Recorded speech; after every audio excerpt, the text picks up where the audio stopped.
gostava de apresentar o Dr. Pedro Pimentel, que é, para quem não o conhece, alguns podem não conhecer, tem sido um grande amigo da escola. Inicialmente, o percurso do Dr. Pedro foi inicialmente no Portugal, onde teve funções várias, de certeza que, nomeadamente da parte de planeamento de projetos, controle de projetos, função que ele também arrancou aqui nesta escola, onde fez uma marca muito importante,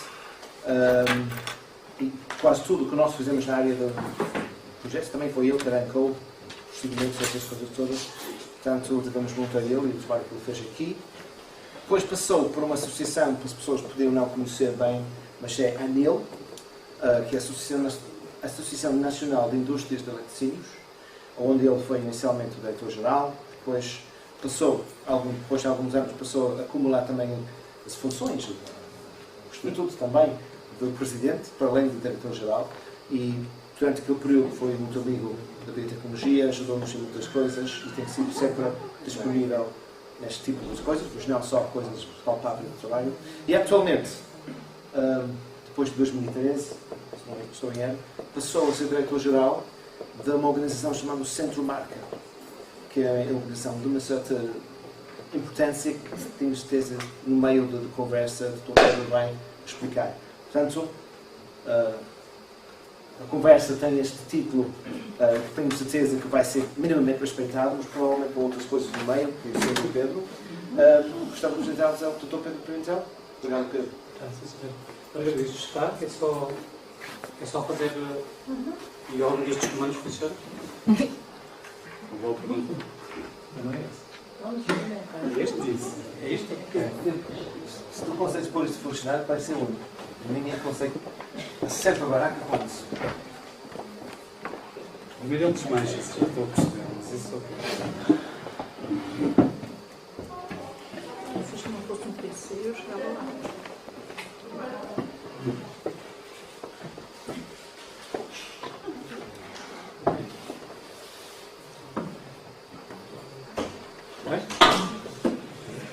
Ora, se não sei se isto passa, se não passa, se calhar não passa.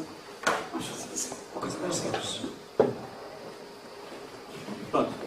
Obrigado pelo convite. Não vou. O time já fez as apresentações da casa. Passei aqui uns anos a trabalhar, há muitos anos atrás, já quase que nem vale a pena dizer quantos, porque estamos todos um bocadinho mais velhos desde essa altura. Foi uma casa que foi muito importante para mim enquanto trabalho, não apenas pelo tempo que passei aqui, mas também pelas pessoas que encontrei, por muita gente com quem fui cruzando pela vida fora. Tenho a certeza que quando passei daqui e saí daqui, e na altura não tinha, com toda a franqueza, muita ideia do que é que me estava a meter quando saí daqui, percebi mais tarde que o tempo que passei aqui me foi super útil. Sei que não é uma pessoa às vezes muito referida aqui dentro, mas os anos de trabalho com o professor Medina foram uma escola, e eram uma escola para muitas coisas, e ainda hoje há coisas que ditos, e se calhar coisas que eu vou dizer hoje que são repetições de frases que vêm desses tempos, e para o bem ou para o mal também foi um tempo ótimo que passei aqui, e espero, da maneira como venho fazer hoje, como já o fiz algumas vezes, dar um bocadinho também de mim numa casa que foi minha. Pronto, explicar só o que é isto da Centro Marca, para as pessoas que não conhecem. A Centro Marca é uma associação empresarial, não é uma associação setorial, é uma associação transversal. Tem estes senhores que estão aí na fotografia como associados. Como dá para perceber, são normalmente empresas de muito grande dimensão. Temos um núcleo muito grande de empresas multinacionais, muitas nacionais. E há uma associação que tem esta vantagem, ou desvantagem, para quem trabalhou tantos anos nos setoriais como eu trabalhei, que é completamente transversal. Nós temos aqui empresas de higiene pessoal, temos empresas de laticínios, temos empresas de lentes, temos empresas de tudo e mais alguma coisa. Dentro daquilo, esferográficas e cisqueiros.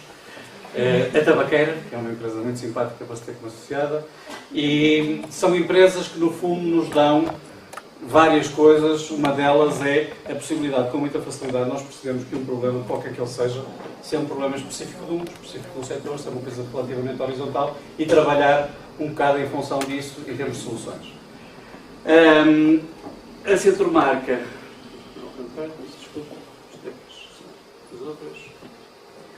Conceito de marca vale isto em termos de números. Há aqui um número que eu gosto sempre de dizer, que é o da terceira linha, o terceiro número verde. Estas empresas por ano pagam 3 mil milhões de euros ao Estado. É só um número, mas é um número que acho que dá para ter a dimensão do que é que estamos a falar. Estamos a falar realmente de um universo muito significativo. E é uma associação que, ao contrário das generalidades das associações, não tem um leque muito grande de coisas que faz. Tem 2 focos, estes 2 focos, com os nomes um bocadinho encriptados.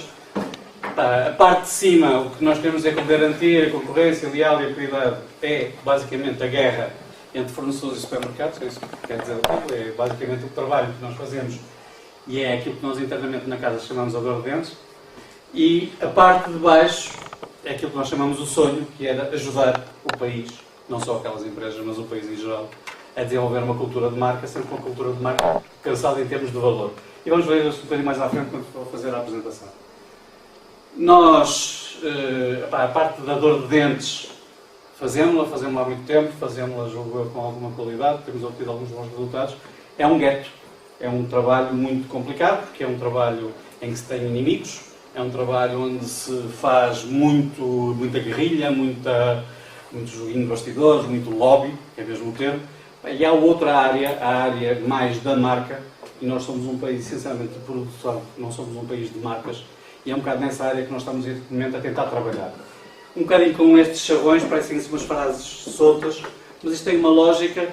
No fundo, nós pretendemos fazer da marca um fator de geração de riqueza, isso é o importante. Nós costumamos, quando falamos de marcas, temos alguma ideia, muitas vezes, associada à parte glamourosa, os anúncios, as flores, o colorido, menininhas bonitas, homens bonitos, carros, mas esquecemos que por trás de tudo isso existe valor. E é essa parte do valor que é relevante. Numa associação como a nossa, isso tem uma segunda componente importante, que é ser nós uma associação que tem muitas multinacionais, e essas multinacionais são muito interessantes para o país quando são convidadas para vir para cá. Não há nenhum partido, nenhuma pessoa que não vá dizer num telejornal, numa situação qualquer, que é importante atrair o investimento estrangeiro, mas a partir do momento que essas empresas se instalam cá, têm um estigma, são multinacionais. E aquilo que nós tentamos combater não é no sentido de dizer que essas empresas são iguais ou são diferentes das outras. Para mim é um pouco relevante a natureza do capital, é mais relevante o que é que deixam cá em termos de dinheiro, o que é que produzem de riqueza cá. E é esse o trabalho que nós tentamos fazer, no fundo, com toda esta área do reforço da cadeia de valor, tentar que estas empresas cada vez mais comprem matérias-primas cá em Portugal, cada vez mais utilizem as nossas universidades para utilizar conhecimento das nossas universidades, deem emprego qualificado aqui em certas faculdades. Por isso nós estamos a falar de um universo de empresas que tem que ser pensado, pode fazer esse trabalho, ao contrário, muitas vezes o tal tecido das micro e pequenas empresas, que é muito importante, muito interessante, mas que não tem o pulmão para fazer muitas destas coisas. Pronto, e no fundo, isto são áreas onde nós trabalhamos, por exemplo, a área da inovação, e é um chavão hoje, acho que não há nenhuma conversa em Portugal que se faça, que não tenha pelo menos a palavra inovação e empreendedorismo. Acho que devem ser as coisas que mais se dizem. A maior parte das pessoas, se calhar, não sabe muito bem o que é que está a falar, diríamos nós. Vocês aqui, por maioria de razão, saberão que há coisas que se chamam inovação, que são ridiculamente chamadas de inovação, outras são não tanto. Mas a verdade é que cada vez mais é nesse trabalho de construção de valor, não interessa tanto aquilo que eu produzo, interessa-me a capacidade que eu tenho de ganhar dinheiro com aquilo que produzo. E acho que as pessoas ganhar dinheiro não tem que ser um tabu, é uma coisa normal. Nenhuma empresa, nenhuma sociedade é sustentável se não gerar meios financeiros que as assegurem. E, no fundo, esse, digamos, é o nosso trabalho. E não vos queria amassar muito mais com isso. Apresentação de hoje. Falámos um bocadinho de marcas. E o título da apresentação é um bocado para ser provocatório, e é para ser provocatório também para percebermos que a marca é um símbolo de comunicação, e enquanto símbolo de comunicação, há excelentes produtos que nós todos conhecemos, nunca ninguém ouviu falar. O que é que adianta eu ter um excelente produto? Se é para mim, posso ter o reconhecimento dele, ficar super feliz, mas do ponto de vista de criação de riqueza, de criação de sustentabilidade futura do negócio, é a marca muitas vezes que assegura isso. E vamos fazer o caminho começando do início. O que é que seria um mundo sem marcas? Bem, era um mundo sem referências. Eu sei que isto é um maço de cigarros, sei que neste momento, como sabem, há legislações em vários países do mundo que estão a tentar combater o consumo do tabaco através de medidas chamadas de plain packaging, ou seja, de embalagem sem referência à marca, porque acham que o facto de uma embalagem ter uma marca pode funcionar como um atrativo do consumo. Ou seja, os Estados, em vez de assumirem definitivamente a posição de sim ou não aceitamos que o tabaco existe e é taxado e é um produto normal, ou não, é um produto que tem que ser proibido, fazem estes mixes, que é, tentam retirar a componente de marca. Mas, mais do que ser um mundo sem referências, era um mundo sem sinais identificativos. Os lados direito, eu acho que toda a gente reconhece o que é, mas, por exemplo, do lado esquerdo, nós na parte de cima estamos a falar de quê? Estamos a falar de um tinteiro, estamos a falar de uma embalagem de um perfume, estamos a falar de quê? O de baixo é o quê? É um vinagre, é um... Pronto. Ou seja, no fundo, uma embalagem deste tipo, como é lógico, permite-nos, ou deixa de nós nos fazer ter referências. Dar-vos, depois falaremos com certeza um bocadinho mais à frente disso, mas dar-vos um número, que é um número sempre interessante. Cada um de nós, quando vai às compras, gasta, em média, 2 segundos. 2 segundos a fazer todos os seus atos de compra. Em média. Claro que há uns que demoram 20 e outros demorará meio ou 1 segundo. O que significa que quando eu vou às compras, eu normalmente pego num produto e se eu sei o que quero, é um ato instintivo. Se eu vou comprar um vinho para um jantar de amigos e não sei bem o que quero, se calhar estou 10 minutos na prateleira a escolher. Mas se eu vou comprar uma lata de atum, um pacote de leite ou uma espuma de barbear, eu vou e faço o instinto, automaticamente pego. E a marca, como a cor, como a embalagem, é uma bússola. Nós, no fundo, quando chegamos à prateleira, o que fazemos é instintivamente pegar naquilo que é o que julgamos que é o que queremos levar para casa.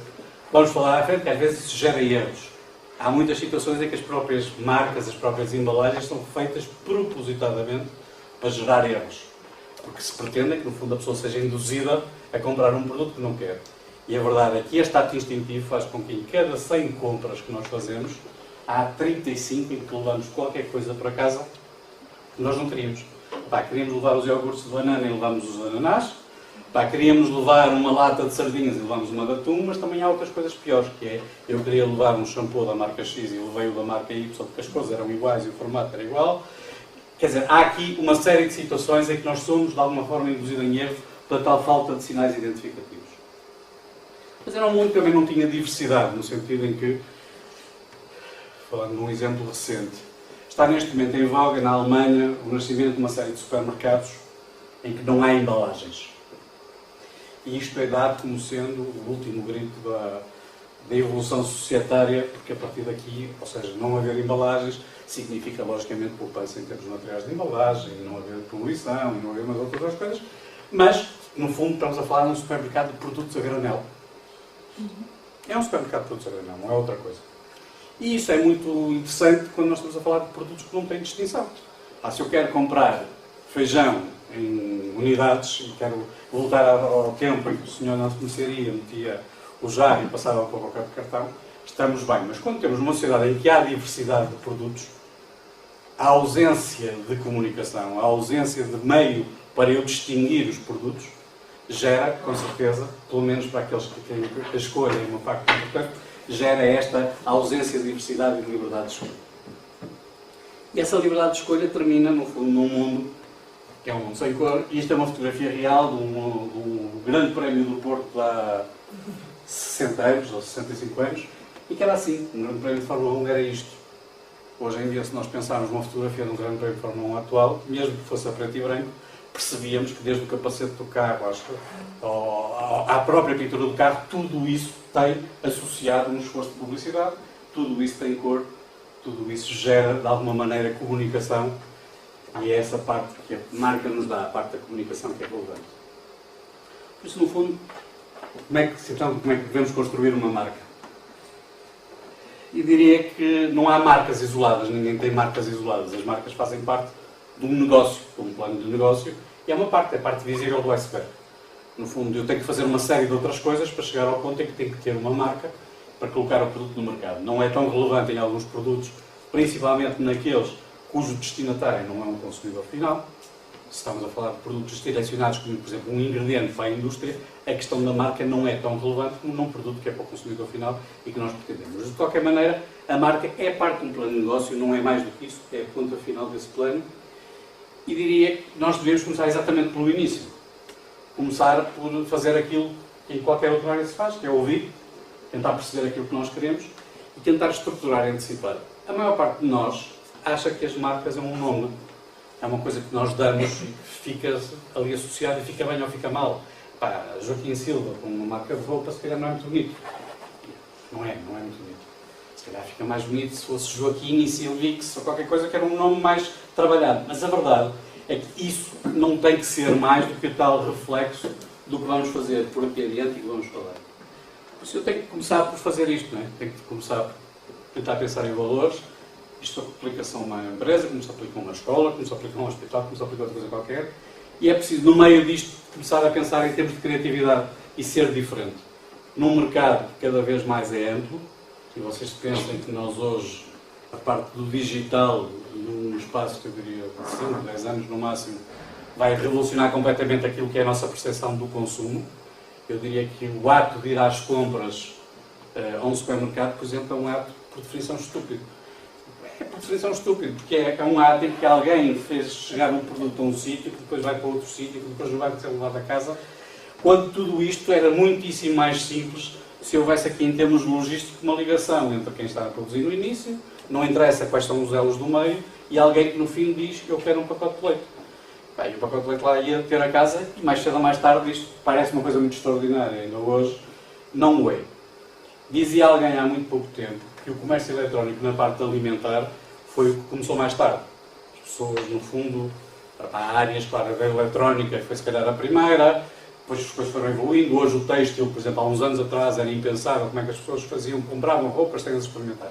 Hoje isso é uma coisa perfeitamente banal, e diria que, tirando os produtos frescos, que são produtos basicamente de proximidade, tudo aquilo que é um produto embalado, tem no comércio, na sua forma mais tradicional, tem uns dias, eu diria, mais contados. Vai ser cada vez mais um produto de transação, e aí também nos levanta depois grandes dificuldades, porque nós deixamos de ter, o supermercado não tem só a ideia de ir comprar coisas, também tem a ideia de experimentar coisas. Há coisas que eu não reconhecerei, não sei que existem, se não as vir, se não me puserem a provar, se não me fizerem a experiência. Por isso, há aqui algumas coisas que em termos de médio prazo vão alterar, mas a criatividade vai estar, logicamente, presente em tudo isto. Uma marca tem que ser também muito isto, não é? Tem que haver a questão do desejo. Claro, marcas há muitas, mas só o iPhone. Toda a gente adorava fazer iPhones. Toda a gente sabe como é que apareceu o iPhone. Toda a gente quer copiar, mas não faz igual. Mesmo que seja igual, ou seja, há aqui uma construção em termos de conceito, de necessidade que se gerou junto das pessoas. E quem diz o iPhone, há 500 outros objetos.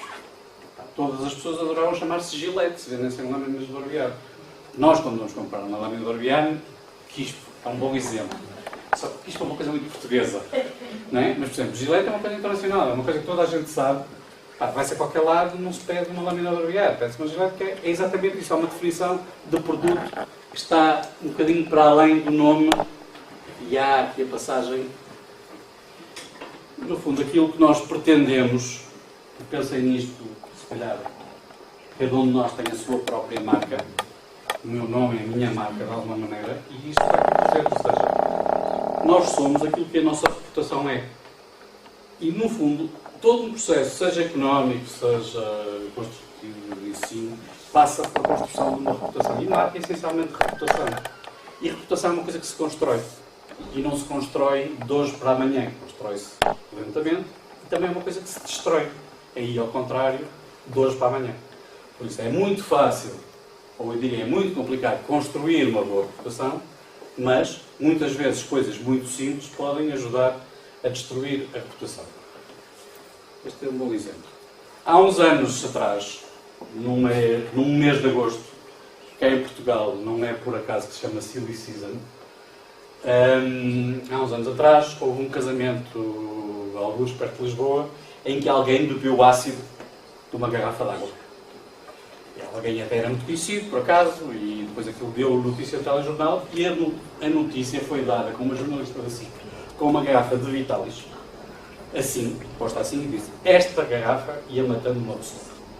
A prova disto é que a marca Vitalis, durante meses, praticamente saiu das prateleiras, esteve fora do mercado a recuperar a respiração, e reparem, isto é uma notícia.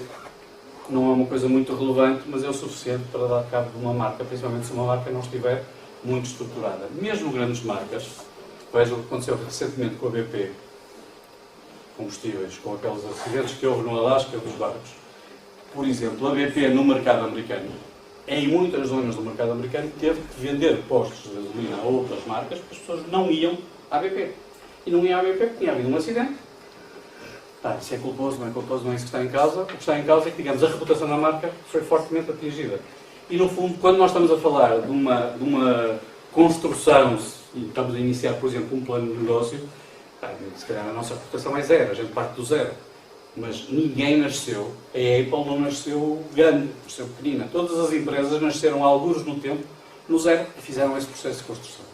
E a relevância da marca exatamente é acompanhar esse processo de construção e tentar fazer com que ela, a marca, e vocês chegam ao ponto de hoje perceber que em muitos negócios eu compro uma empresa não porque ela tem fábricas, não porque ela tem pessoas, não porque ela tem isto, mas porque tem marcas. E o que eu quero é as marcas. Porque aquele produto pode ser produzido na China, pode ser produzido, mas aquela marca tem um valor. E hoje, numa transação entre empresas, o valor da marca em termos de ativos pesa muitas vezes mais que todo o capital que essa empresa tem investido, seja em unidades de produção, seja em muitas outras coisas, em processos de investigação e tudo isso. E é a marca, exatamente, e a reputação que está associada que é relevante. Essa reputação faz-se caminhando. Não é? Exatamente. Como é que nós construímos reputação? Não há nenhum segredo, não há nenhum livro que vá dizer a reputação constrói-se, primeiro passo, assim, segundo, não, a reputação constrói-se tentando errar o menos possível, tentando fazer com que o produto esteja muito presente nas nossas vidas. Um produto tem uma boa reputação para nós, é um produto que é importante para mim, para cada um de nós. E como é que ele é importante para mim? É importante para mim porque eu o uso, porque eu tenho uma boa experiência quando o consumo, porque eu tenho uma relação até de alguma inveja de quem o consome. É um produto que tem um estatuto que é associado a marcas de relógios. Uma marca de relógio custa não sei quanto. Eu sei que nunca na minha vida vou ter um relógio que custa 10 mil euros, não vou porque não quero. Mas há uma marca que se custa esse valor, e há estudos internacionais que nos dizem coisas tão interessantes como, numa lista de vinhos, esse era um estudo que saiu há meia dúzia de dias, feita a análise, as pessoas, quando faziam uma prova cega dos vinhos, havia uma solução. Mas quando associado a isso havia uma esqueleta que tinha os preços dos vinhos, as pessoas tendencialmente achavam que os melhores vinhos eram os mais caros. Porque isso faz parte daquilo que nós entendemos que é a lógica de valorização. Nós sabemos que o valor das coisas é muito relativo. Porque é que um relógio custa 10 mil euros e outro relógio custa 50, se calhar são mistérios um bocadinho insondáveis. Podemos dizer que é os materiais que o fazem, que é isto, que é aquilo, mas não é só. É seguramente o valor que está implícito. Porque é que um Mercedes custa o que custa, um Audi custa o que custa, e depois um Volkswagen custa menos e um Skoda custa menos. Porque o reconhecimento da marca é feito dessa forma, é um reconhecimento de qualidade. Não significa que quando eu estou a comprar um carro de gama mais alta, forçosamente eu esteja a comprar um carro muito melhor. Eu estou a comprar marca, estou a comprar garantia, e essa garantia é-me dada, e não pensem que estou a dizer isto pelo lado negativo, ela é dada pelo lado positivo, se eu tenho dúvidas em relação a um produto, eu sei que aquele produto daquela marca me oferece uma garantia, isto é muito visível quando há crises, por exemplo, quando há uma crise alimentar, quando há uma crise de consumo relacionada com qualquer produto, as pessoas têm dúvidas em relação aos produtos e tendem a aproximar-se daqueles que lhes dão mais garantias, porque ao longo de anos são produtos que nunca lhes levantaram problemas, têm um bom estatuto de mercado, e isso, a marca, no fundo, é exatamente a forma prática de o mostrar. Depois, além de ser algo que tem que ser construído e que tem que ser ganho em termos de reputação, as marcas têm que se mostrar especialistas. Isto aqui é uma área... e esta fotografia não foi escolhida por acaso.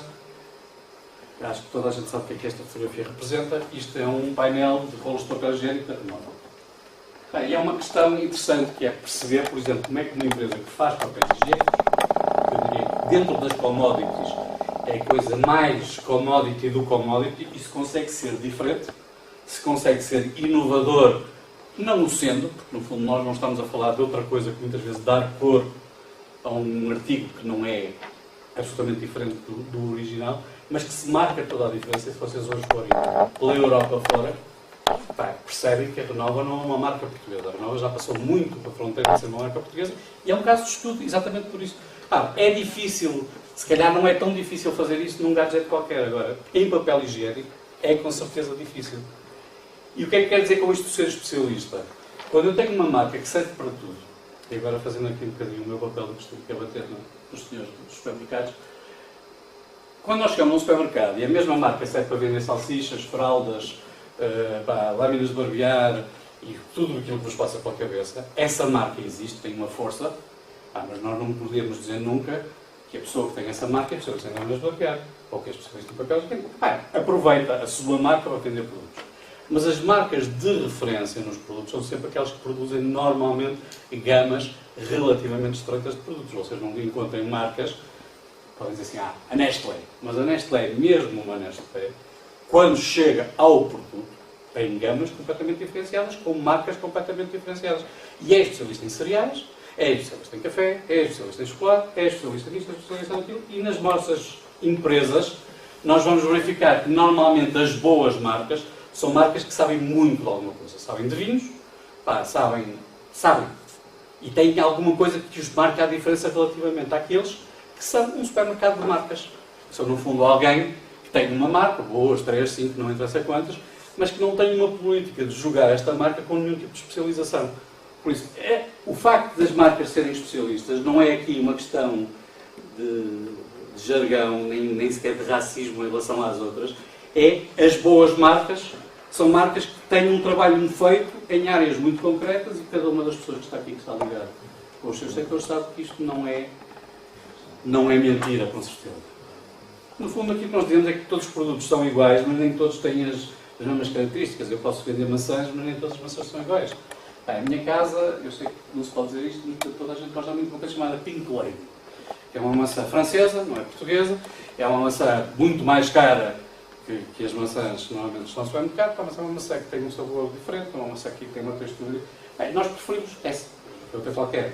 Mas cada um de nós, quando faz as suas escolhas, faz essas escolhas em função das características do produto e dentro das características dos produtos, daqueles, em termos de marca, que mais se aproximam do que nós desejamos. No fundo, é um bocado isto, quer dizer, cada um de nós, e há uma discussão muito típica nos departamentos de marketing das empresas, que é esta, dizer as novas gerações, por exemplo, não são tão marquistas como eram as gerações anteriores, que tinham uma ligação mais próxima às marcas. Eu acho que isto, no fundo, é uma ideia, na minha opinião, errada, pelo seguinte, quer dizer, eu acho que toda a gente é marquista para aquilo que nos interessa. Se perguntar a uma criança de 15 anos qual é as sapatilhas que vai usar, ele é perfeitamente marquista. Não quer nenhuma sapatilha, quer Nike ou quer o que seja, mas quer uma marca. Se lhe perguntarem o telemóvel que usa, também as pessoas completamente. Agora, se lhe perguntarem se o Ice Tea é Pingo Doce ou é Tetley, aí já é o que for mais barato. Por isso eu acho que cada um de nós é marquista naquilo que nos diz realmente respeito, naquilo que nós somos apreciadores e naquilo que nós temos interesse. Quem gosta muito de vinhos, se calhar não vai comprar um vinho de 3 euros, uma marca qualquer, vai comprar um vinho. Por isso, há aqui perspectivas que são diferentes para todos nós e, no fundo, a ideia, e este slide pretende dar essa ideia, nós temos, cada um tem a sua forma de estabelecer preferências e essas preferências fazem com que produtos que para alguém são muito importantes, eu não vou ao supermercado, eu falo por mim, não há produtos que eu chego ao supermercado e pego num qualquer, não tenho uma grande preferência, e há produtos que eu vou ali e se não houver aquele que eu quero não levo nenhum, é aquilo que eu quero e não é o outro. E acho que, na maior parte das pessoas, com mais dificuldade económica ou menos dificuldade económica, para mais produtos ou para menos produtos, todos nós, no fim, há uma parte do nosso dinheiro que reservamos para coisas que realmente queremos. Mesmo as pessoas que têm muito pouco, se pensarem bem, todas essas pessoas, em determinados bens, não abdicam de determinado tipo de consumo. Se calhar noutros é um bocadinho borrifante, mas há sempre alguma coisa que para nós é sempre mais importante que para o vizinho. E no fundo as marcas também fazem isto. Nós quando falamos em marca normalmente não estamos a falar só de um produto. Não estamos a falar só das características, faz bem, faz mal, vai bimbi, cozinha, vais não sei o quê. Não, já são conceitos. Já tem uma série de coisas que são intangíveis. O caso da Apple acho que é um caso fácil de fazer essa analogia. São características que existem que vão muito para lá da característica física do produto. São questões de status, são questões muitas vezes de design, de imaginário que nós associamos a este produto. Tem linhas. Porque é que, por exemplo, roupa Ferrari vende? As pessoas associam o consumo desse tipo de roupa a um determinado estatuto de vida. Ninguém está a dizer que um polo da Ferrari é muito melhor que o polo da não sei o quê. Não é isso que estamos a falar. É basicamente a pessoa, ao transportar aquele símbolo numa t-shirt, está a dar uma ideia aos outros. E nós, no fundo, não somos todos assim, seguramente, mas há muitos de nós que gostam.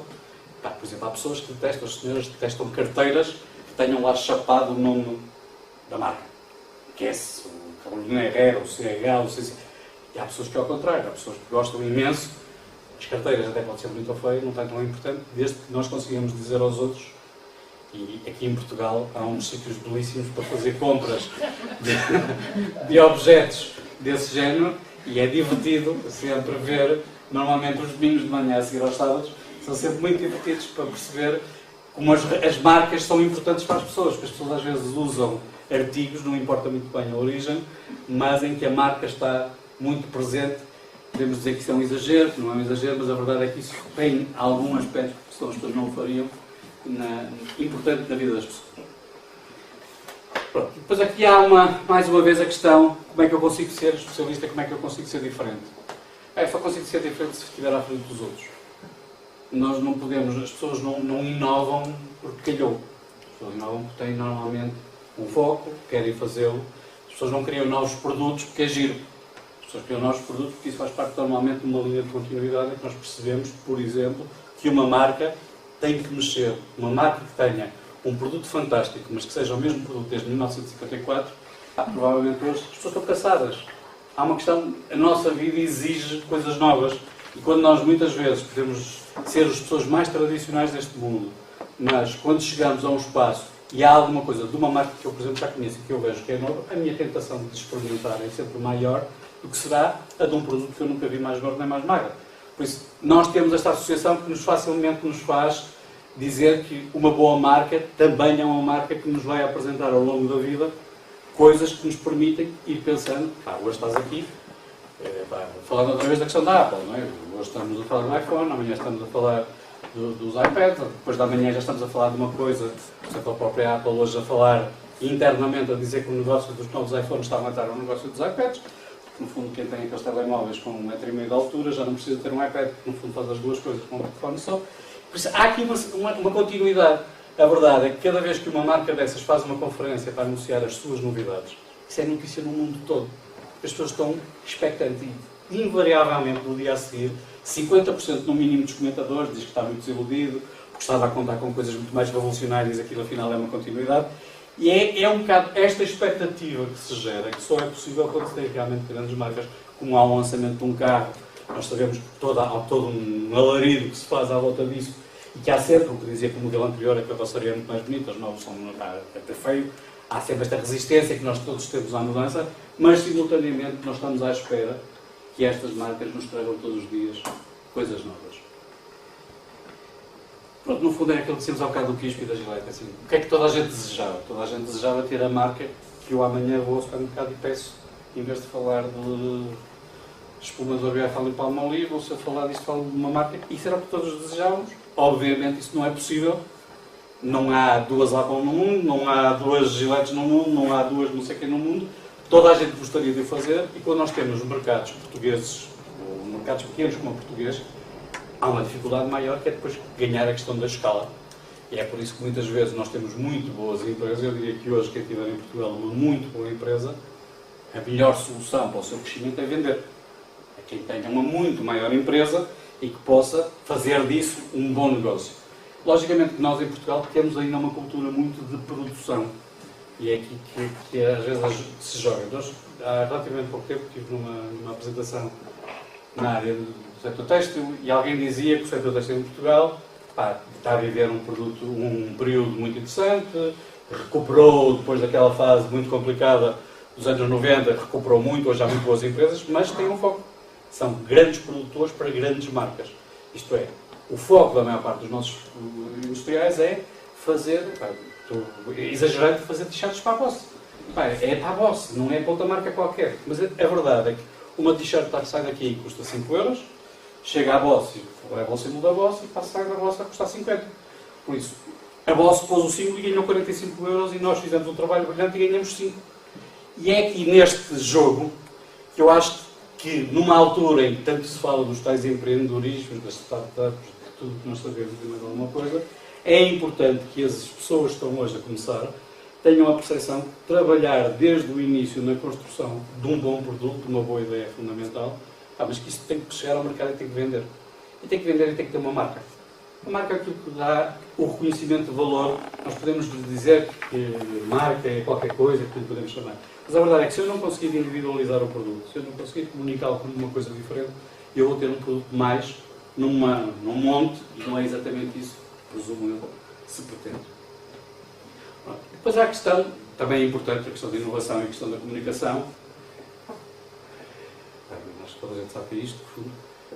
São frases que vocês aqui na casa com certeza dirão todos os dias e a todas as horas. Noutros sítios não é bem assim.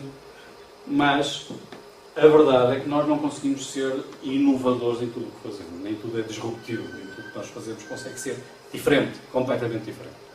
E a verdade é que muito daquilo que nós chamamos de inovação é não mais que diversificação. É a ideia típica do eu tenho um iogurte que é banana-morango, depois tenho um iogurte que é morango-manga, depois tenho um iogurte que é mango-banana. Quer dizer, estamos a falar de produtos novos, mas que não são realmente novos. Eu tenho uma garrafa de água de 1 litro, tenho uma garrafa de meio litro e queria uma garrafa de 75 centilitros. É outra garrafa, não é um produto novo, mas no mercado isso pode gerar algum tipo de inovação. Nem tudo o que nós chamamos de inovação é realmente inovação, mas a verdade é que também, por outro lado, a inovação, na maior parte dos casos, quando é efetivamente disruptiva, é um processo muito caro. Muito caro. E quando estamos a falar de produtos de grande consumo, é precisamente a área que eu, digamos, conheço melhor, nós, além de todo o investimento que temos que fazer no produto, até chegarmos à versão que o produto vai comprar, temos um investimento brutal que temos que fazer para que o produto chegue ao mercado. E fazendo mais uma vez a apologia dos bandidos do outro lado, estou a brincar, mas é um bocadinho a sensação que fica sempre. Em Portugal, por exemplo, imaginem que a garrafa de Vitalis, amanhã a Vitalis resolve pôr cápsulas vermelhas em vez de azuis. Ficava mal, eu sei, o vermelho não era a cor mais indicada para a Vitalis, mas imaginem isto. Lançar uma garrafa nova de água em Portugal custa, se eu quiser que ela esteja presente em basicamente todos os supermercados, um mínimo de 250 mil euros. Para colocar à venda, não é para vender, para colocar à venda. Significa quantas garrafas de água eu tenho que vender para recuperar um investimento desta ordem de grandeza. Significa que muitas vezes a inovação é muito bonita, mas depois encontra este obstáculo. Se nós estamos a falar de produtos realmente novos, a expectativa que eu posso ter e a garantia que eu posso ter de que este produto vai ser um sucesso de vendas é baixa. Qualquer coisa que é realmente novo tem sempre duas hipóteses, correr bem ou correr mal. E alguém dizia há uns anos, um diretor-geral aqui numa empresa em Portugal, dizia que todos os produtos têm 2 dias gloriosos, que é o dia em que são lançados e o dia em que nós decidimos parar. Já estamos fartos de perder dinheiro. E esse dia é glorioso também. E há produtos, eu tenho histórias até pessoais divertidíssimas com isso, que há uns anos havia uma marca no mercado chamada Danio, que agora voltou e está a desaparecer outra vez, que era uma marca da Danone, que eram umas mousses de queijo fresco, um tipo de iogurte, e havia uma gama específica com baunilha, em que não tinha baunilha aromatizada, tinha favos de baunilha e a semente de baunilha. E no célebre período em que a Delta fez o acordo com o Timor para comercializar cá em Portugal a marca Delta Timor, que depois aquilo oferecia uma série de escolas que foram construídas em Timor, o governo timorense, que também é produtor de baunilha, teve um contacto connosco e perguntou se havia alguma empresa em Portugal que estivesse interessada em fazer uma coisa parecida, que era um Danio baunilha, uma marca qualquer baunilha com baunilha de Timor. Bem, na altura a pessoa que estava à frente da área de qualidade da Danone era uma pessoa muito próxima e eu fiz a chamada telefónica. Tal, Paula, olha, está aqui o governo de Timor, não estás interessada? E ela disse-me, vamos descontinuar a produção do Danio baunilha. Descontinuar. Então o produto que eu mais gosto, vocês vão descontinuar. E diz ela, eras tu. Nós sabíamos que havia um consumidor desse produto. Não sabíamos quem era, mas eras tu então. Pronto, então já estamos mais descansados. Há realmente produtos que são lançados, e esse caso desse Danio, na versão dessa altura atual, gastaram-se rios de dinheiro em comunicação. O Danio no inicial era um relógio, tinha um relógio, que era, se calhar vocês lembram-se desse anúncio, que dizia que aquele era um produto ótimo, que era um produto que substituía as refeições de meia da manhã e que tinha, pronto, não interessa. Comunicação. E a verdade é que esse produto, ao fim de uns meses, desapareceu do mercado, por isso simplesmente não vendia. Outro caso concreto era um caso fantástico de um sumo que a Parmalat tinha com a marca Santal, que era um sumo verde. E quando se virava para os copos, parecia sopa de espinafres em versão sumo. Que era um produto excelente, porque aquilo tinha todos os vegetais, as proteínas, o que se quisesse estava lá tudo. Só que ninguém bebia aquilo, porque entre outras coisas era difícil, a abordagem ao produto era difícil. Não era exatamente o que as pessoas estavam à espera de um sumo. tinha uma embalagem giríssima que era feita com aquela... Há uma obra de arte, não sei qual é o autor, que é um rosto humano feito todo com vegetais, com cenoura. Era essa, eles tinham obtido a licença para utilizar isto. O produto tinha tudo para ser um sucesso.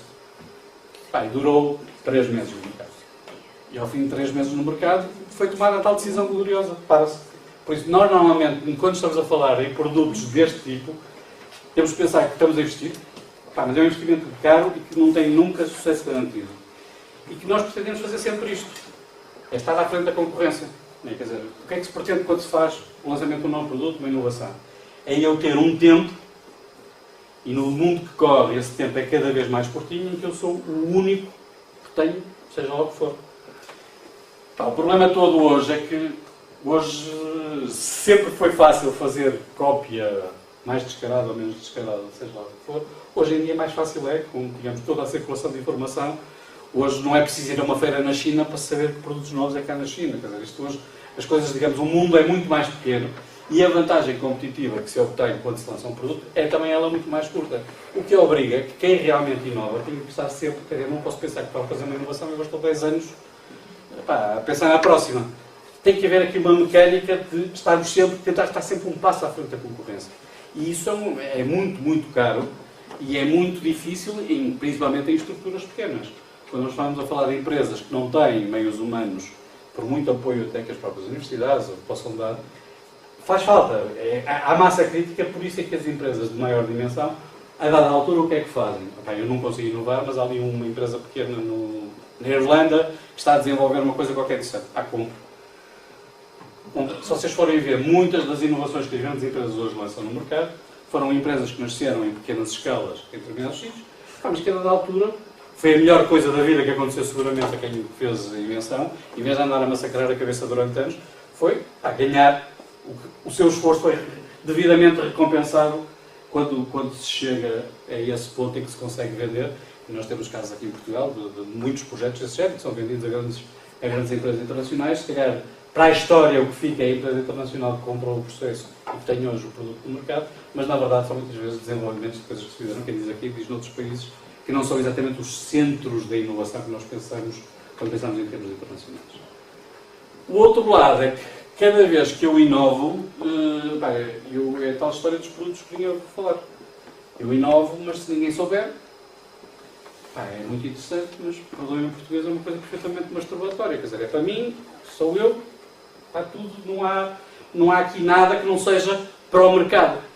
E é, no fundo, esta inovação da comunicação, e muitas vezes eu acho que se falha aqui em Portugal muito nesta área.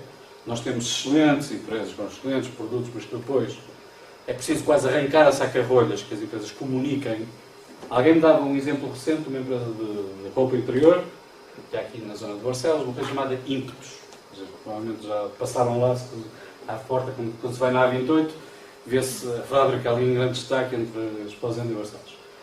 É uma empresa que trabalha, lá está, tem a sua própria marca e depois trabalha para as tais marcas internacionais, onde vende, se calhar, muita da roupa que nós pagamos por cabelo com marcas que vêm de fora, é lá produzida.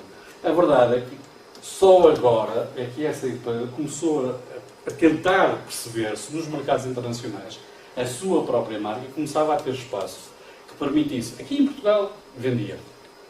Havia um mercado relativamente pequeno, tem o mercado das feiras também, até algum comércio paralelo, mas se conseguia exatamente começar a penetrar em mercados internacionais. E isto foi um trabalho em saca-rolhas, porque assim, o dono da empresa não quer nada disto. O dono da empresa quer que não quer as máquinas a trabalhar e ver coisas a sair e muitas encomendas, e sabe que enquanto tiver estas marcas grandes a comprar o produto, tem o seu processo garantido. Mas a sua rentabilidade é sempre minúscula relativamente àquela que poderia ter.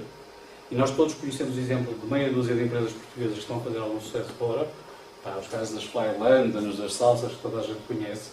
E eles começaram, quer dizer, a salsa não existia, foi uma marca criada há 10 ou 15 anos atrás e que fez um trabalho. E a dada altura, com riscos, apostou em ter a marca colocada fora, em ter algumas lojas, a mesma coisa com determinados negócios de sapatos, com quem diz isso também com algumas empresas do setor alimentar. Mas são, digamos, a parte da comunicação, a forma como se faz chegar essa informação, seja ao consumidor final, seja a quem são os nossos potenciais compradores, é fundamental. Por isso, muitas vezes a questão da comunicação, eu diria que é quase tão importante como a questão do produto, E isto, há com certeza exceções, mas eu diria que a verdade anda mais ou menos no meio disto. Um mau produto, pá, pode ter uma comunicação fantástica, não se sabe, mas também um bom produto, se tiver uma má comunicação, pá, pode ter um sucesso relativamente limitado, mas dificilmente avançará muito mais do que isso. E daí a história dos produtos. Isto é uma capa de um disco que eu realmente tenho e que comprei há muitos anos em vinil, que é verdade, é um disco excelente, mas se eu disser o nome do vou buscar, ninguém sabe o que eu vou falar. Pá, porque é aqueles tipo One Time Wonder, que é no dia 15 de janeiro de 2006, saiu uma música qualquer que fez enorme sucesso, 3 semanas, na rádio Inglaterra, e que a gente às vezes pergunta, por que é que ninguém ouviu isto? Pá, música excelente, porque é que ninguém conhece?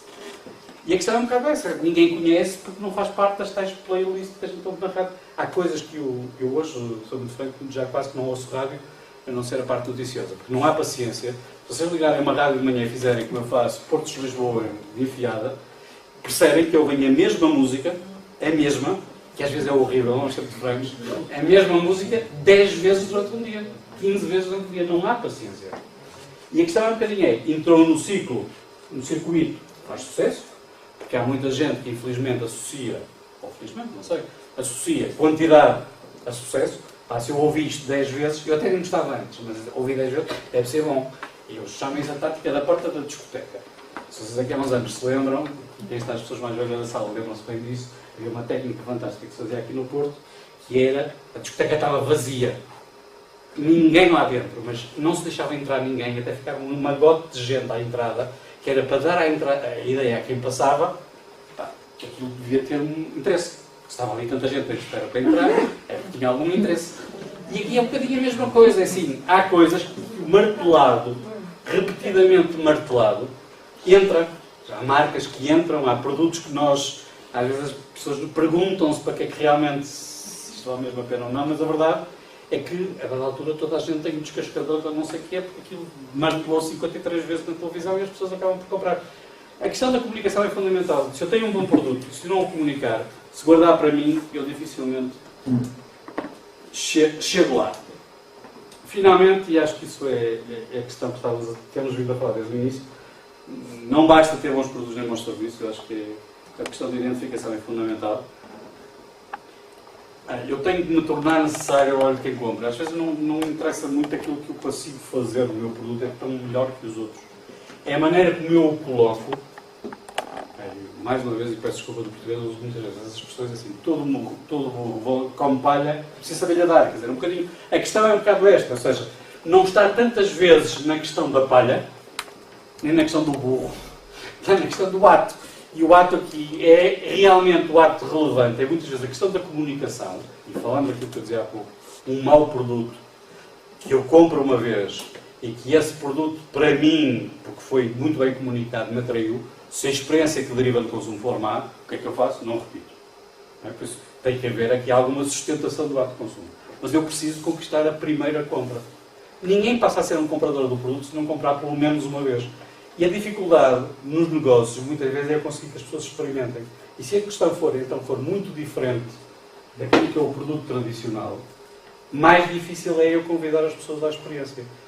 Logicamente, se eu fizer isso com um produto de uma marca que nunca ninguém ouviu falar, é difícil. Se eu fizer com uma marca que as pessoas já têm alguma percepção e que têm alguma garantia, que geralmente os produtos daquela marca têm qualidade, a experiência de compra é relativamente mais simples. Depois é a questão dos 2 segundos. Quando chego ao supermercado, se eu tenho uma ideia daquilo que quero comprar e essa ideia faz parte do meu imaginário, é muito fácil o ato de compra. Imaginem, ao contrário, quem faz compras com alguma frequência, o que é que seria se nós, em cada coisa que compramos numa lista que às vezes tem este tamanho, tivéssemos que pensar 5 minutos. Se vou comprar isto, ou vou comprar aquilo, se hesitar, se agora se calhar quero a lata de tenório, agora quero a lata de bom petisco, não vou levar de tenório, não vou levar... Então, um ato de compras que já é doloroso, tornava-se uma coisa um bocadinho mais complicada. Por isso, digamos, a questão da marca também funciona aqui a tal bússola, não é? A questão de facilitar o ato, facilitar o nosso comportamento relativamente aos produtos. Depois, o que é que as marcas nos dão? Eu, quando tenho uma boa marca, eu tenho a garantia maior, não é a garantia, é uma garantia maior, de que aquilo que foi o investimento que eu fiz atrás tenha uma maior possibilidade de sucesso. Se eu estou a fazer isto num produto, lá está, com a tal marca que nunca ninguém ouviu falar, a garantia de que eu vou recuperar o investimento que fiz é muito complicada. Por outro lado, pensem em termos de exportação.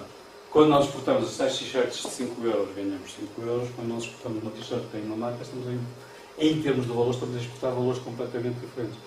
E isso deriva não só da qualidade daquilo que estamos a vender especificamente, deriva daquilo que conseguimos transmitir aos outros, a tal questão da marca, do que estamos a vender. Falando agora de uma área que é muito a que eu trabalho. Vocês têm uma prateleira de supermercado, tem sumos de fruta. E agora há um gestor de categoria que diz, estão 6 produtos à venda nesta categoria, mas isto tem muita coisa, logisticamente é muito complicado, há produtos que não rodam e eu quero trabalhar só com 4. Quais são os 2 que vão sair? Seguramente as marcas menos conhecidas. Porque ninguém abdica de ter na prateleira aquilo que são os produtos melhores, que eles acham que os consumidores vão preferir. Por isso, hoje, temos um grande problema com tudo aquilo que são as chamadas terceiras e quartas marcas, que cada vez mais, num supermercado, quem diz um supermercado, podemos falar de outras cadeias, de outros tipos de negócios, que é muito parecido, os sortidos, por questões até de logística, e vocês pensem que um limiar do supermercado não é eterno, custa dinheiro, digamos assim, por isso o que eu quero é, por cada metro quadrado de prateleira que eu tenho, vender o máximo possível. Por isso, chama-se na gíria, o produto tem que rodar. Se um produto que não roda, está lá pousado e que ninguém lhe pega durante semanas, é um produto que não interessa. Por isso, a questão aqui é todo um jogo. Eu posso dizer, se os supermercados não são abertos à inovação, porque há marcas novas que não colocam. Quem está do outro lado tem esta lógica que não é discutível sequer, que é a lógica. Eu tenho 2.000 metros quadrados para gerir. Hoje em dia, a comparação que se faz, se vocês fizerem um benchmarking de supermercados, como é que ela se faz? É muito simples, quantos euros se faz por metro quadrado de supermercado? É tão simples quanto isto. Eu tenho um de 700, um de 900, um de 1.000, 5.000. Divido aquilo por metros quadrados, e temos, logicamente, num supermercado pequeno, normalmente vende-se muito mais, porque tem sortidos muito mais pequenos. Logo, tem muitas prateleiras ocupadas com aquilo que toda a gente compra. Num supermercado grande, vocês forem a um continente, Matosinhos, ou Jumbo, ou a Rábida, ou principalmente ao do Lessa, do Mar Shopping, vocês vão perceber que tem prateleiras onde há marcas que vocês não encontram num supermercado pequeno, porque é natural que não encontrem. Quer dizer, se eu tenho 2 metros para pôr cafés, num sítio e no outro tenho 20, é natural que eu tenha mais marcas. Mas as marcas que surgem mais, normalmente, são as tais que não vendem. Então isto é um ciclo vicioso. Uma marca não vende, desaparece prateleira, longe da vista, longe do coração. Por isso, estamos sempre neste processo, que é um processo que, infelizmente, faz com que, do lado de quem produz, a tentação seja concentrar. Ou seja, cada vez haver mais produção de menos marcas. E isto levanta muitas dificuldades a quem quer se lançar num negócio, levanta muitas dificuldades a quem quer criar riqueza com outras coisas, porque a dada altura parece, por exemplo, cafés, só há Delta e Nestlé, ou não sei o que, só há isto, só aquilo. Quer dizer, nós hoje, em alguns supermercados, eu diria que criamos quase uma ditadura do gosto. Eu chego lá e muitas vezes não tenho nada, quer dizer, é marca branca ou quando há o ou, que em muitas situações, se chegamos às lojas mais pequenas, nem ous há. Depois fazem um bocadinho isto, as garantias tais adicionais de qualidade e, acima de tudo, conseguem convidar à experimentação. Está uma menina com uma banca numa loja a pedir para experimentar uma conserva nova, se for um produto, uma coisa esquisitíssima que nunca ninguém, as pessoas passam mais ou menos ao lado. Se for uma marca que eu já conheço, já provei, gostei, deixa-me experimentar, pode ser que isto seja. É relevante o conhecimento prévio que eu tenho da marca. E isto não é ser provocador, mas é um bocadinho isso. Os nossos bebés, coitadinhos, não precisam estar assim tão carimbados, mas é verdade que aquilo que me faz definir uma boa marca é um bocado isto. Aquelas que conseguem definir um estilo de vida às pessoas, aquelas que marcam as tendências. Nós sabemos que há marcas, um produto que lançam, nós sabemos que passado algum tempo, naquela família de produtos, toda a gente vai copiar, seguir aquela tendência. Porque são marcas que têm essa capacidade de marcar as tendências, de definir esses estilos de vida. Isto aqui não se aplica tanto, mas quer dizer, pensem também que não há só marcas em produtos. Hoje em dia, uma loja é uma marca. Uma coisa chamada IKEA é uma marca, ou uma coisa chamada Continente é uma marca, são marcas poderosíssimas. Há marcas, que é o caso, por exemplo, da IKEA, que ultrapassam muito a marca em si mesmo.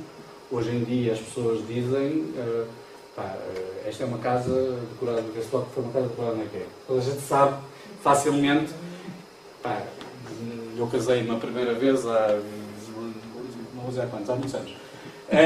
E lembro-me o que é que custou montar uma casa, comprar móveis para uma casa. Vou-vos dizer, era uma fuleirice. E eram baratos para a altura, mas eram uma fuleirice, feios. Hoje em dia, com menos de metade desse valor, mas muito menos de metade desse valor, estamos a falar, quem se lembra também desse tempo, o que é que a gente ganhava nessa altura, ganhava hoje, para fazer essa comparação, consegue-se ter uma casa decorada de uma outra forma. Podemos dizer, é para a vida toda. Aquilo que se compra ali e 8 a 70 anos e nem usar a mesma cama, não. Mas se calhar também aqui a vida mudou. E esses produtos também já não se compram para a vida toda. Já ninguém quer comprar uma cama hoje, pá, vai só de pensar nisso, acho que se arrepia, com 50 anos ainda se vai deitar na mesma. Por isso, é um bocadinho esta lógica de que as marcas têm um vínculo que vai muito para lá do consumo. Isto é um meu discurso, não vou fazê-lo aqui, não vale a pena, mas acima de tudo dizer-vos isto. A massificação é muito má do ponto de vista dos pequenos negócios, das pequenas empresas, porque a massificação é exatamente isso, é grandes séries de grandes produtos, grandes marcas, grandes espaços, e depois a dada altura é a pergunta, mas eu nasci ontem, sou pequeno, como é que eu vou fazer? Onde é que eu vou, como é que eu vou conseguir chegar ao dia que posso aspirar a jogar na Liga dos Campeões se eu ainda estou nos regionais? E é um bocadinho esta lógica, nós precisamos cada vez mais de pensar, e acho que isso em Portugal está a acontecer, felizmente. Nós estamos a ter uma renovação muito forte do comércio. Se vocês forem hoje aos centros do Porto, centro de Lisboa, as pessoas muitas vezes, porque passam lá todos os dias, não têm se calhar tanto essa percepção, mas está a haver uma revolução no comércio, ou seja, continua a existir a loja da Dona Joaquina dos anos 50, continua a ter a mesma montra, o mesmo guarda-chuva na oblíqua que tinha há 50 anos, logicamente existe, mas cada vez mais há lojas novas. Muitos de nós, não sei se dos de nós que estamos aqui, mas muita gente começa hoje a ter alguma saturação relativamente ao modelo normal do centro comercial, em que eu entro no centro comercial em Lisboa, no Porto, em Aveiro, e as lojas são rigorosamente as mesmas, até a música barulhenta que está dentro normalmente é a mesma. Por isso, estamos a falar de uma situação em que as pessoas começam a estar... Evoluiu-se a um ponto que já se chegou a alguma saturação. E o comércio, nesse aspecto, é muito importante, não apenas para nós, enquanto consumidores, termos uma experiência. É bom eu chegar a uma livraria e não ter que soletrar o nome do autor. Chama-se Smith, S-E-M-I-T-H, quer dizer, há alturas que é irritante ter que fazer isso. É bom entrar a uma livraria onde as pessoas sabem que aquilo que eu quero é um livro, que sabem o que é, e que se não tiverem me arranjam. Não preciso estar a contar nenhuma história, eu não preciso ir a uma loja onde todos os artigos que estão à venda são iguais àqueles que eu compraria. Vou hoje de viagem, e quem faz um bocadinho essa sessão. Antigamente, ir de viagem era um ato mais divertido. A gente chegava a um país qualquer, entrava nas ruas principais e encontrava umas coisas que aqui ninguém tinha. Então trazia todo contente. Hoje é tudo igual. Há Zara na Rússia, quer dizer, não há dúvida, e pode não ser o mesmo artigo exatamente, mas não há de ser completamente diferente. Por isso, a questão do comércio é muito relevante para quem está, principalmente na questão dos pequenos negócios. E depois, para terminar, porque também já vamos um bocadinho longos, dizer-vos que há uma parte, pronto, e essa, quem está aqui a trabalhar em casas como a vossa, acho que é tão relevante. Se fala muito na questão das patentes, na questão de todo o trabalho que se faz nessa área, mas a proteção das marcas, eu diria, é tão importante como a proteção das patentes. Só explicar que, basicamente, quando vocês falam de marcas, vocês podem encontrar 3 tipos de abusos, chamamos assim. Este de baixo era aquilo que eu vos falava há bocado, o caso do Head & Shoulders, é um case study internacional, que essa embalagem acho que faz fotografia em todos os lados do mundo, que são os tais produtos que nós chamamos de copycats, que são produtos em que eu pego instintivamente a pensar que estou a comprar uma coisa e estou a comprar outra. Depois temos ali o belo do Dolce Banana, e é as nossas aliterações, e este por acaso não é um caso português, mas podia ser, e é as nossas... Lembro-me que há uns anos havia as marcas Alídias, por exemplo, era uma marca... O Galo Desportivo, que era uma marca muito conceituada de sapatilhas. Pronto, há uma série de tentações de contrafação, algumas delas muito bem feitas. Quem trabalha nesse setor, eu tenho a felicidade de partilhar a vida com quem trabalhou muitos anos nesse setor, e é assim, há produtos que só são contrafação, é a história das notas do Alves dos Reis. Quem se lembra da história antiga?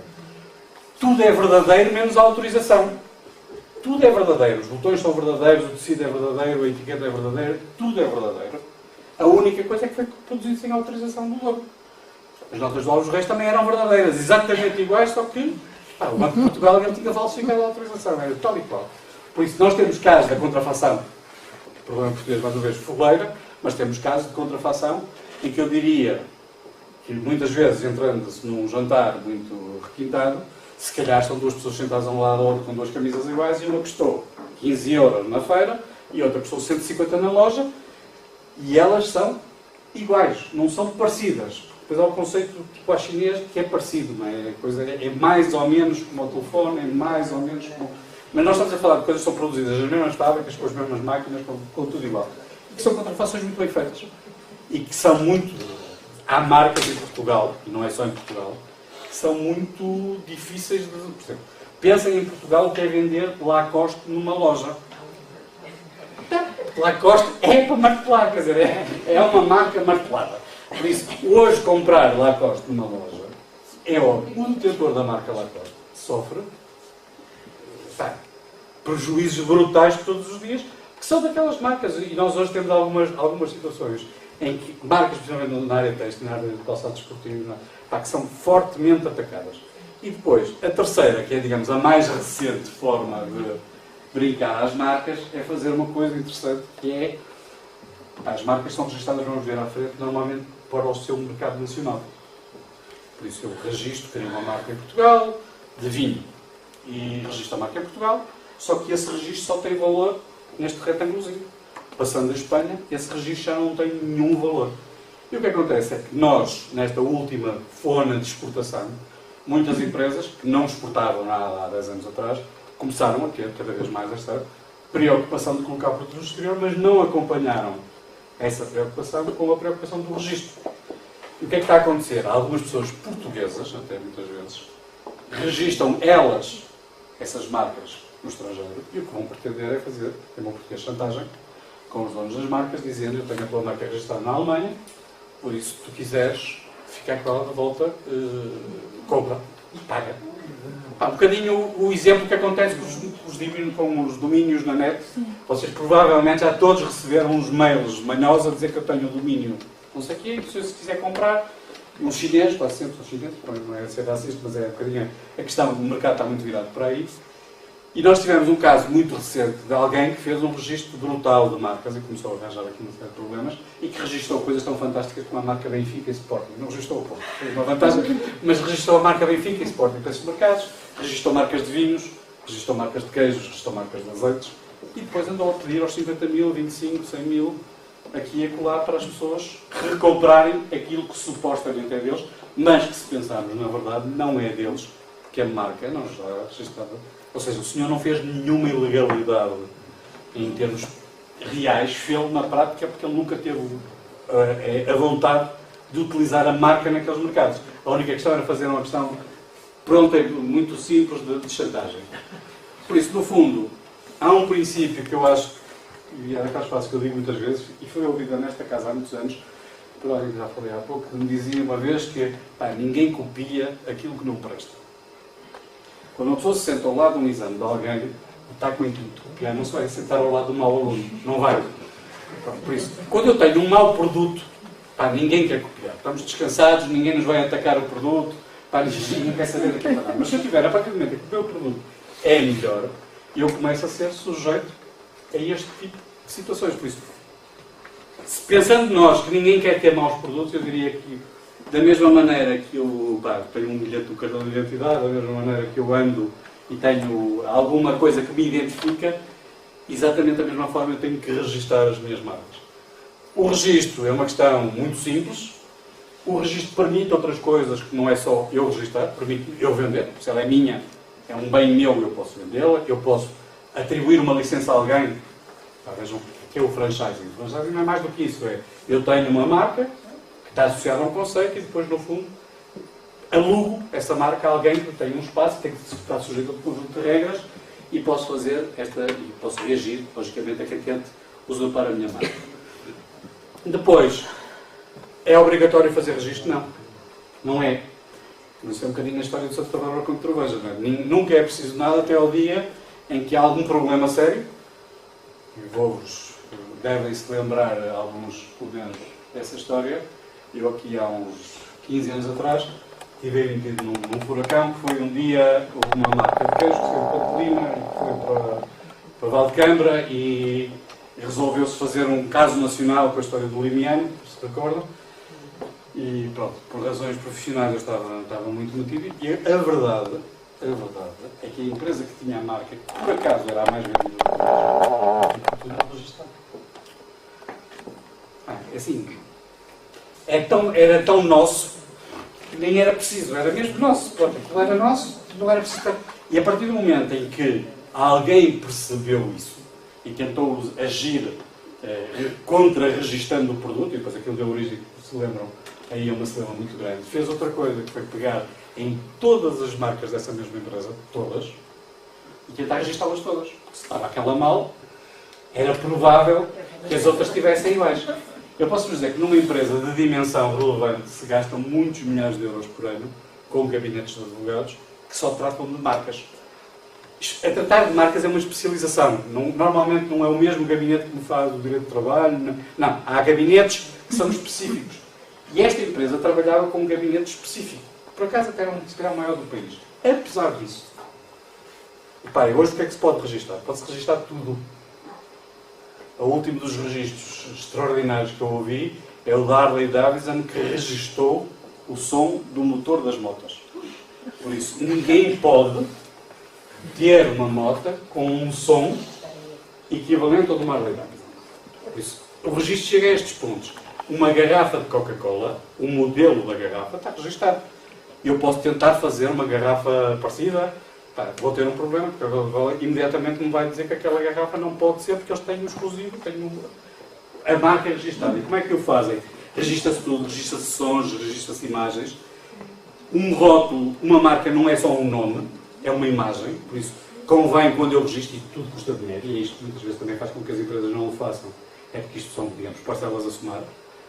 Mas depois há o outro lado, que é, se eu não o fizer, o que é que acontece? Temos a questão dos slogans, das formas, dos sons, tudo isso é registável. Quando eu registro, tenho eu direito por 10 anos. Posso registar, e vamos ver isso à frente, para Portugal, posso registar para Portugal, Espanha e França, posso registar na União Europeia, posso registar mundialmente. Logicamente, com o registro em Portugal custa 10, imaginem, um registro mundial custa 1000. Estamos a falar de custos completamente diferentes. E eu não posso deixar de fazer aquilo que eu uso sério. O que é que quer dizer isto do uso sério? O uso sério é uma coisa tão simples como eu tenho uma marca registada, mas não quero usá-la. Quero só para que os outros não possam ter. Isto é muito típico.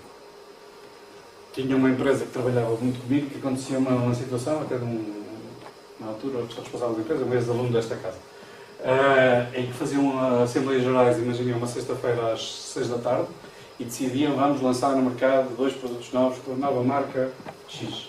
E segunda-feira, quando chegava o INPI para registrar, a marca já estava registrada por um dos sócios, que tinha estado presente, mas não deixava depois a marca ser registrada pela empresa. Isto, quer dizer, aqui em Portugal, casos desses há N, e as pessoas têm sempre a tendência, não é só para ganhar com isso. Nós aqui em Portugal muitas vezes fazemos coisas que é para os outros, é para o empate, é para não fazerem assim, eu não faço, mas eles também não fazem, não é? Por isso, a questão do uso sério é muito importante. Depois a questão dos registros já falamos. Só para terminar esta última slide de todos. A questão do registro é um bocadinho isto, quer dizer, não é um custo. As pessoas às vezes têm a associar, isto custa muito dinheiro, não é um custo, é um investimento. E é um investimento que serve para segurar o investimento que eu fiz.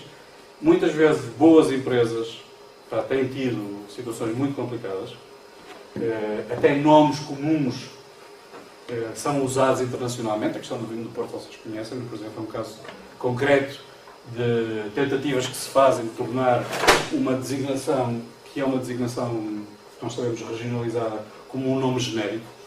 Em Itália há vários processos, vocês quando falam internacionalmente uma coisa chamada queijo parmesão, se chegarem à Itália e falarem queijo parmesão, a probabilidade de serem assassinados imediatamente é 50% no mínimo, porque não há queijo parmesão. Há queijo parmegiano, e o queijo parmegiano é italiano, e o queijo parmesão é uma coisa que se faz num sítio qualquer, e que eles dizem que é parecido. Não é? Por isso, a questão da defesa do nome, às vezes não é só uma questão de orgulho, é uma questão obviamente económica, e como questão económica muito relevante, e por isso, fazer a questão do registro não é tanto a necessidade de termos um bilhete identidade do produto só, é uma questão de nos defendermos. Como disse há bocadinho, se eu tiver um bom produto, a probabilidade de ser atacado é muito forte. Pronto, era este o meu parlamento. Eu não sei se poderei fazer tempo. Eu acho que sim.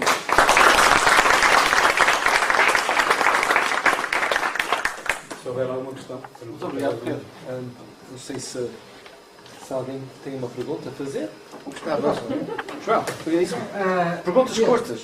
No teu primeiro slide estava ali distribuído a Central Mar. Sim. Centrando na Central Mar. Sim. O caso primário. Quando apresentaste os objetivos da Central Mar. Isto? Sim. Na relação entre fornecedores e distribuidores. Sim. Mas aí na lista de empresas Só temos fornecedores. só tem um fornecedor, não há distribuidores. Ou seja, depende do que tivemos o conceito de distribuidor. Quando eu tenho uma empresa que é meramente comercial, imagina,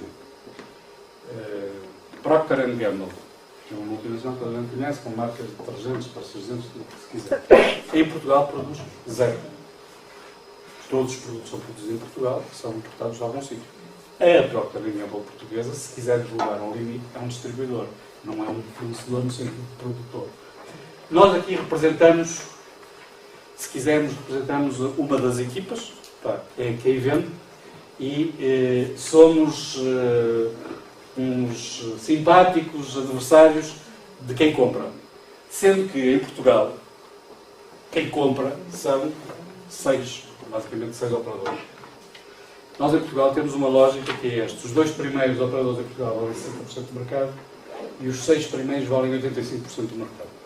Por isso, eu, como vendedor, como fornecedor, vivo confinado, basicamente, não é confinado, depois há os outros 15% também existem, com certeza, mas vivo confinado basicamente a 6 distribuidores. E estes 6 distribuidores que nasceram não há muitos anos, vocês estão a fazer este ano os 30 anos da ESB. Os 30 anos da ESB correspondem aos 30 anos do continente em Portugal. Estão a ser comemorados este ano.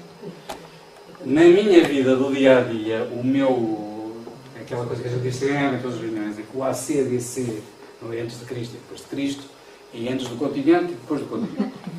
Antes do continente havia um mundo, depois do continente passou a haver outro mundo. Eu quando saí daqui da escola, quando comecei a trabalhar na Amil, os 10 primeiros distribuidores em Portugal valiam todos juntos, valiam 30% do mercado. E na altura achava-se isso um problema complicado. Hoje 6 valem 85%, é um problema um bocadinho mais complicado. Qual é a questão básica e daí a necessidade de haver uma central marca? Neste processo de crescimento da distribuição, foi um crescimento demasiado liberal, demasiado capitalismo selvagem, se quisermos, por uma questão simples. A partir de uma determinada altura, eu peso tanto nas compras do meu fornecedor que tenho um poder quase total sobre ele. Porque ele sabe que se de hoje para amanhã decidir deixar de me comprar, eu vou perder 30% das minhas vendas, 40% das minhas vendas, 20% das minhas vendas. E isto gera a possibilidade de eu, enquanto distribuidor, fazer exigências que vão muito para lá do fornecimento dos produtos. E hoje, a transação do produto é a parte menor do negócio da distribuição. A distribuição ganha muito mais dinheiro com toda a área que nós chamamos paracontratual, ou seja, com tudo o que são as alcabalas aos contratos, com descontos adicionais, com tudo se paga, aquilo que eu vos dizia há bocadinho de entrar na prateleira. Vocês quando entram no supermercado não pagam para entrar só, pagam para estar. Pagam quantas unidades de face a prateleira tem. Pagam a altura da prateleira. Pagam muito mais se a prateleira for de frio que se for uma prateleira de temperatura ambiente. Pagam muito mais se naquela prateleira a barca do distribuidor tiver uma cota importante e como tal, eu sou sempre chutado. Se vocês forem ver, hoje as boas compras fazem nos anões ou as pessoas que andam em cima de andas, porque são normalmente os melhores produtos em termos de relação de qualidade de preço, ou estão na prateleira de baixo, ou estão na prateleira de cima. Quando se tem 1,60 m e não sei o que como eu tenho, deve ser de guarda-chuva para fazer as compras, que é para tentar puxar o produto, porque não se chega lá de outra forma. E isto é para parte do fornecimento. Depois, eu pago para não ter devoluções, eu pago para centralizar as encomendas, eu pago para receber o dinheiro a 60 dias, eu pago. que é que significa eu pago? Significa que hoje a rentabilidade de um distribuidor faz-se muitas vezes fora do negócio. Isto é, não é o consumidor, quando chega à prateleira e pega e vai pagar na caixa, que gera a rentabilidade do supermercado. O que gera realmente a rentabilidade do supermercado é a relação com os fornecedores. E isso chegou a um ponto, em termos quase de impunidade, que faz com que do outro lado as pessoas tocassem a reunir. O Centro Marca fez este ano 20 anos, este ano passado 20 anos, fez 20 anos, porque há 20 anos, como vos dizia, já se pensava que isto era um problema. E posso-vos dizer que no nosso dia-a-dia, nós não somos pessoas muito... Eu, pessoalmente, não sou uma pessoa muito simpática para os nossos distribuidores em Portugal. Há umas pessoas que às vezes brincam a dizer que vai haver umas coisas de voodoo, onde se espetam umas agulhas, com a minha cara, com a cara de mais ou menos de pessoas. Porque realmente, qual é o outro problema? É que a tal sensação de impunidade faz com que os fornecedores afetados não se queixem e deleguem essas queixas em quem as pode fazer sem ser, digamos, responsabilizado ou retaliado por isso existirem associações que fazem este tipo de trabalho. É um trabalho difícil, mas nós temos estatutariamente, só para dizer isto, estatutariamente, não é permitido um distribuidor ser nosso associado, mesmo que tenha as marcas mais poderosas do mundo. Por uma questão simples. Nós encontramos uma fórmula jurídica que diz que um fornecedor, para ser nosso, detentor de marcas, para ser nosso associado, tem que vender os seus produtos numa lógica que é a lógica de multicanal, ou seja, tem que estar presente em várias cadeias de distribuição, em vários formatos, o que não acontece com as chamadas marcas de distribuidores. Por isso, a questão é um bocadinho essa da luta. Eu tinha uma... Desculpa, lá está a fazer... Que é precisamente qual é o vosso posicionamento com as marcas brancas. Vou-te fazer o discurso oficial. Assim. Nós não somos contra as marcas brancas, que são marcas exatamente como todas as outras. Somos contra a forma como as marcas brancas chegam à prateleira. Explico também de uma forma muito simples. As marcas brancas para os distribuidores é como se o distribuidor fosse jogador e árbitro no mesmo jogo. Ele é jogador porque tem uma marca que vai concorrer com as outras marcas todas, mas é árbitro porque ele é que define a que preço é que se vendem os produtos, em que sítio é que eles se vendem, com que lógica de comunicação é que eles se vendem. Um exemplo prático, uma garrafa de água, para não ir mais longe. Quando chega ao armazém do distribuidor, esta garrafa, não interessa se é esta, mas uma garrafa da marca Continente, igual, vamos pensar que é igual, pode custar 1 cêntimo, 2 cêntimos de diferença muitas vezes à entrada. E chega-se à prateleira e custa uma mais 30 cêntimos que a outra. Porque num produto eu pus 5% de margem e no outro pus 50%. É tão simples quanto isso.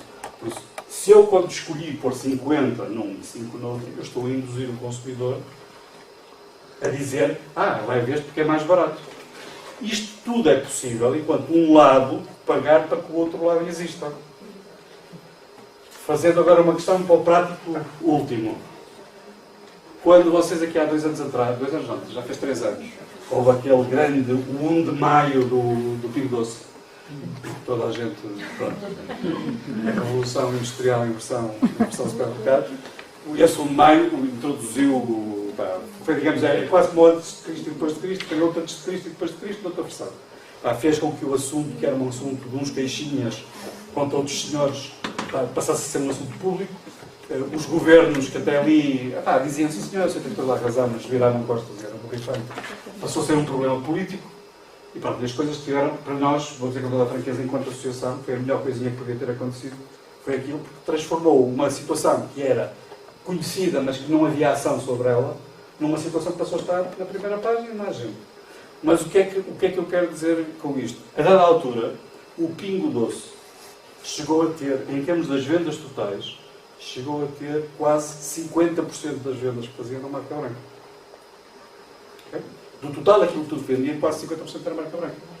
E há um problema, e não levem isto demasiado a sério em termos de palavras, há um problema assim, se eu roubo números para dar aos outros, se aqueles que eu roubo são cada vez menos, já não chega, se eu ponho os 50% num e os 5% no outro, se eu cada vez vendo menos daqueles que fazem 50%, a dada altura eu não tenho como subsidiar os preços dos outros. E um dia, o que é que acontece? Um Pingo Doce, foi o primeiro, mas foram todos, resolveram, eles, diminuir a percentagem de venda das marcas brancas. Como? Da forma mais simples. Da forma mais simples, aumentando os preços das marcas brancas. Cada um de nós, se tiver uma garrafa destas que custa €1, e tiver uma ao lado que custa 50 cêntimos, eu até posso preferir esta, mas 50 cêntimos de diferença, levo outra. Mas se esta estiver a 1 euro e a outra estiver a 85, pá, já a minha decisão se calhar não é exatamente a mesma. Ou seja, aquilo que é o meu critério de escolha, consoante o gap vai diminuindo, torna-nos mais apetentes. Por isso é que hoje, se lerem nos jornais, dizem as marcas fabricantes estão outra vez a ganhar contra Portugal. É uma treta. São os supermercados, de uma forma perfeitamente racional, dizem que nós, para o nosso modelo de negócio, não nos interessa vender tanta quantidade deste produto, que estes produtos nos geram menos dinheiro para nós. Geram-nos lealdade, geram-nos notoriedade, geram-nos uma coisa, mas não nos geram dinheiro ao fim do mês. E essa é a questão básica. A última, só para não estar a tomar mais tempo. Contávamos uma história, que alguém me contava há muito pouco tempo, que era uma grande empresa de vinhos, que estava numa reunião com um comprador de uma das maiores cadeias, cá em Portugal, e estava a assistir à conversa telefónica do comprador com outra empresa de vinhos, que lhe dizia qualquer coisa. Não sei quantos. Então tu sempre me vendes o vinho a 1,10€. Vendo, mas tens que dar 35% de desconto. Dou. E depois acabou, desligou a chamada e disse: estás a ver? Este senhor dá-me 35% de margem. E tu andas aqui há não sei quantos anos e não me dás, imagina, dás-me 20%. E dizia ao senhor, que tu deves conhecer muito bem, dizia assim: é? Então vamos fazer assim, mas ele vende e só me deu 1,10€, dava 35%, por isso ele dá 38 cêntimos em cada garrafa, não é? Mais ou menos. Ok. Vamos fazer isto mais fácil. 1 euro dá-te 35 cêntimos em cada garrafa. Então, ótimo. Eu faço-te um contrato hoje, aqui, e dou-te 80 cêntimos em cada garrafa. Aceitas ou não aceitas? 80 cêntimos? Mas isso no teu vinho, isso é 15%. Não é 35%. E dizia, mas olha, o caminhão de transporte que leva a tua garrafa da tua central para o supermercado gasta mais na tua garrafa ou na garrafa de 1 euro? Gasta o mesmo. E a menina que mete na prateleira a garrafa gasta mais a tua garrafa ou gasta com a outra? Gasta o mesmo. E diziam, então o que é que tu queres? Preferes meter porcentagem no banco ou preferes meter dinheiro no banco? E o problema do negócio hoje é que isto é um negócio financeiro. Puramente financeiro. E as pessoas têm hoje a ideia do quando vamos, os descontos isto, descontos aquilo, percebam que quem faz descontos é o supermercado, que está lá na placa, mas quem faz os descontos é quem vende o produto ao supermercado, porque esse é que vai pagar a diferença que se tem aqui. E a questão básica é um bocadinho esta. Num distribuidor normal, a questão da marca branca é uma questão de política. Não é uma questão... Os consumidores preferem a marca branca se ela for muito mais barata. E a lógica da marca branca é assim, é quase tão boa como a marca. É sempre quase tão boa. E há a parte final, que é aquilo que eu também costumo utilizar muito. Se vocês hoje forem ver a televisão, assim não está no jornal, todos os canais jornalistas em Portugal vão estar lá novelas. Todos. E depois a frase a seguir é: os portugueses preferem telenovelas. Acho que não é preciso dizer muito mais. Posso só fazer uma pergunta? Espero que seja a mesma resposta. Quando tudo isto, eu estou agora a pensar do lado, por exemplo, da DEC, quando revela resultados que as marcas brancas até são melhores do que as marcas, como é que isto está a defender o consumidor? Assim, eu não acho que as marcas brancas sejam piores, forçosamente. Mas só quer discutir cabazes de compras, etc., essas coisas, como é que isso realmente... Nós acompanhamos o trabalho da DECO e é assim... há uns anos, também já agora, isto é, por exemplo, as histórias, há uns anos estava eu a trabalhar na ANIL e um dia a DECO, não a DECO Proteste, mas a DECO Teste de Saúde, fez um artigo que dizia, assim, em letras garrafais, aflatoxinas provocam o cancro. E depois, na outra página ao lado, dizia que tinha feito uma série de análises a leite e que tinham encontrado alguns produtos com limites de aflatoxina ligeiramente superiores a um limite que eles tinham eles próprios estipulado, que era um limite muito inferior ao da lei, mas que eles tinham estipulado. E eles não diziam que o leite provocava o cancro. Mas é preciso abrir as páginas, a aflatoxina provoca o cancro, leite tem aflatoxina, quer dizer, acho que é normal, racional. O advogado, nós apresentamos uma queixa no Ministério Público sobre isto, e o advogado que nos provou a queixa, por acaso, é candidato do MRPP, sempre em todas as ordens eleitorais possíveis e imaginárias, e que é um excelente advogado, é um excelente advogado, disse-me assim, pá, nunca me esqueço da frase: Pedro, faça uma coisa, apresenta a queixa, diz aos jornais que apresentou a queixa, diz às juízes que apresentou a queixa e deita a queixa no lixo. Deita a queixa no lixo, porque ninguém vai tocar nessa queixa. Nenhum tribunal deste país vai decidir nunca contra a DECO. Porque a DECO tem esse peso, defende o consumidor. Ok, não vou chamar porque é que uma pessoa que assina uma revista da DECO é sócio da DECO, não vou dizer isso. Não vou dizer que a DECO, para conquistar sócios, vende cafeteiras e diz que vende iPads e depois não tem iPads para entregar, também não vou dizer isso. Não é essa a questão. A questão é, muitas vezes, atrás de um estatuto que se tem, fazem-se testes, por exemplo, no caso dos testes de produto, em que eu acho que há muitas questões que não, para mim nem sequer são discutíveis, mas há uma que é sempre discutível, que é, quando se faz uma análise de produto, misturar isso com preços é um pau de dois bicos, digamos assim. Primeiro, um preço de um produto não é tabulado. Hoje não há preços tabulados em Portugal, eu ponho lá que a lata de feijão custou 75 cêntimos, naquele dia, naquele supermercado. Mas em que dia e em que supermercado? Se calhar no supermercado do lado custou mais, custa menos. Quer dizer, estamos a falar a partir do momento em que estamos a utilizar um dado, que é falar de qualidade de produtos misturando de preço. Nos testes da DEC, muitas vezes, a questão do resultado final deriva desta combinação de dois. Ou seja, não estão a dizer que o produto é melhor, estão a dizer que a qualidade do produto, o preço do produto é melhor. Se eu tenho um produto, pelas razões que eu disse, é muito mais barato que outro, é óbvio que o teste. Pá, há algumas coisas com que nós claramente não concordamos. Pior, esta questão dos cabazes. Pois, é que eu... Também vou-vos contar, peço desculpa, sei que já está agora vai tarde, vou-vos contar só mais uma história, que é sempre uma história mais. Os cabazes são feitos, a análise dos supermercados é feita sempre na mesma altura do ano. E basicamente ao mesmo cabaz. Toda a gente sabe que é o Danone de morango, que é o Oreo. Toda a gente sabe que é o queijo castelães, que é o Oreo. Toda a gente sabe que é a diferença. E depois encontram-se essas coisas fantásticas. Supermercado Lidl da Trofa. Danone banana, 85 cêntimos. Danone ananás, 85 cêntimos. Danone morango, 45 cêntimos. Danone banana. Quer dizer, os testes são adulterados, no sentido, no fundo, quando nós estamos a dizer que um supermercado é mais barato, eu diria que foi o esperto que lá estava, pensou, pá, vem cá, deve ser esta semana que vem cá, então há que, eu dou-vos a minha palavra, não estou a brincar, mas não estou a brincar, para falar uma coisa muito séria, isto tem duas consequências, ou três se quisermos. A primeira consequência é que aquele produto naquele período vende desmesuradamente e os produtos concorrentes que estão ao lado não vendem. Introduz um fator, quer dizer, se eu tenho os iogurtes todos a custar 85 cêntimos e há um de repente, por uma razão qualquer, acontece. Segundo, eles depois utilizam na sua comunicação institucional, o Intermarché é o supermercado mais barato este ano. O Jumbo, nós todos que vamos às compras, sabemos que aqueles resultados não podem ser. Não podem, quer dizer, não é preciso fazer não é preciso ser um cientista para fazer um teste. Pior, nós hoje somos, e aí acho que os supermercados fazem esse trabalho muito bem feito, nós somos sempre levados a fazer compras no supermercado com base no cabaz de compras. Todos nós trazemos para casa produtos.